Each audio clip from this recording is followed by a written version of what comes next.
અન્ય સમાચાર પર નજર કરીએ તો રાજ્યમાં ઠંડીથી મળશે આંશિક રાહત। રાજ્યના હવામાન વિભાગનું અનુમાન છે મહત્તમ તાપમાન 1 થી 2 ડિગ્રી વધી શકે છે।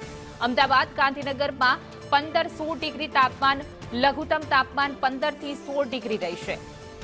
સાયક્લોનિક સર્ક્યુલેશન સક્રિય થઈ રહ્યું છે। સાયક્લોનિક સર્ક્યુલેશનથી વાતાવરણ નહીં બદલાય। રાજ્યમાં ઠંડીથી આંશિક રાહત મળશે। રાજ્યના હવામાન વિભાગનું અનુમાન છે રાજ્યમાં મહત્તમ તાપમાન 1 થી 2 ડિગ્રી સુધીનો વધારો થશે। તો અમદાવાદ ગાંધીનગર સહિતના લઘુત્તમ તાપમાન 15 થી 16 ડિગ્રી રહેવાની શક્યતા છે। સાયક્લોનિક સર્ક્યુલેશન સક્રિય થઈ રહ્યું છે।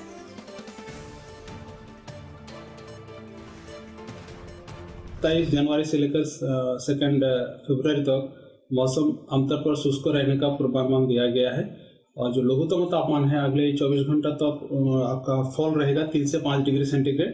उसके आगे 3 दिन 2 से 4 डिग्री सेंटीग्रेड टेम्परेचर बढ़ेगा, ग्रेजुअल राइज रहेगा। उसके आगे फिर कोई बड़ा बदलाव नहीं रहेगा। और जो लघुत्तम तापमान हो गया अहमदाबाद के लिए जो पूर्वानुमान है पार्टली क्लाउडी स्काई रहेगा और जो लघुत्तम तापमान है 15 डिग्री सेंटीग्रेड के आसपास रहने का पूर्वानुमान दिया गया है।